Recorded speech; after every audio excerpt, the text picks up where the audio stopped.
বঙ্গবিরোধী বিমাতৃসুলভ budget, বাংলার প্রতি বঞ্চনা অব্যাহত। বিজেপি সরকার যে বঙ্গবিরোধী সেটা এই বাজেটে আরো একবার প্রমাণ হলো। বাংলার প্রাপ্যের কথা নেই, বাংলার ঘোষণার কথা নেই। আমাদের সর্বভারতীয় সাধারণ সম্পাদক অভিষেক বন্দ্যোপাধ্যায় ইতিমধ্যে তার বক্তব্য জানিয়েছে।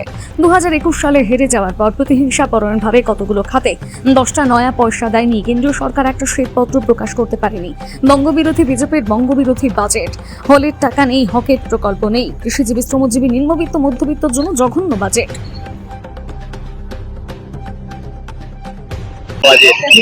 কেন্দ্রীয় বাজেট যেটা এখনো পর্যন্ত তা বিস্তারিত তো আরো আসছে, যা পরিস্থিতি এটা সম্পূর্ণ বঙ্গ বিরোধী, বাংলার প্রতি বিমাতৃসুলভ বাজেট, বাংলার প্রতি বঞ্চনা অব্যাহত। বিজেপি সরকার যে বঙ্গ বিরোধী সেটা এই বাজেট আরো একবার প্রমাণ করলো। একটা কোনো বড় ঘোষণা তো দেখা বাংলার প্রাপ্যের কথা নেই, বাংলার ঘোষণার কথা নেই। আমাদের সর্বভারতীয় সাধারণ সম্পাদক অভিষেক বন্দ্যোপাধ্যায় ইতিমধ্যেই তার বক্তব্য জানিয়েছেন যে এই বিশেষভাবে, এমনিতেই তো নেই, বিশেষভাবে 2021 সালে হেরে যাওয়ার পর প্রতিহিংসা পরায়ণভাবে কতগুলি খাতে 10টা নয়া পয়সা দেয়নি কেন্দ্রীয় সরকার, তো একটা শ্বেতপত্র প্রকাশ করতে পারছে না। ফলে এটা বঙ্গ বিরোধী বিজেপির বঙ্গ বিরোধী বাজেট এবং বাংলার প্রতি, বাংলার জন্য কোনো ঘোষণা নেই, বাংলার প্রাপ্য দেয়া নেই, হকের টাকা নেই, হকের প্রকল্প নেই। এটা সম্পূর্ণ বাংলার প্রতি বিমাতৃসুলভ আচরণ।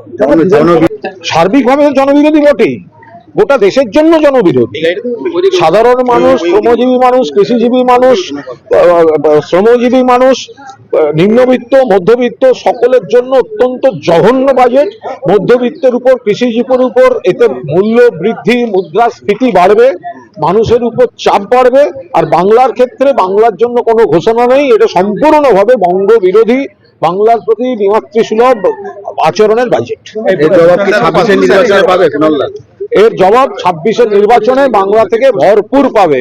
বিজেপি বাংলায় মুছে যাবে। 250-র বেশি সিট নিয়ে মমতা বন্দ্যোপাধ্যায় চতুর্থবারের জন্য বাংলার মুখ্যমন্ত্রী হবেন।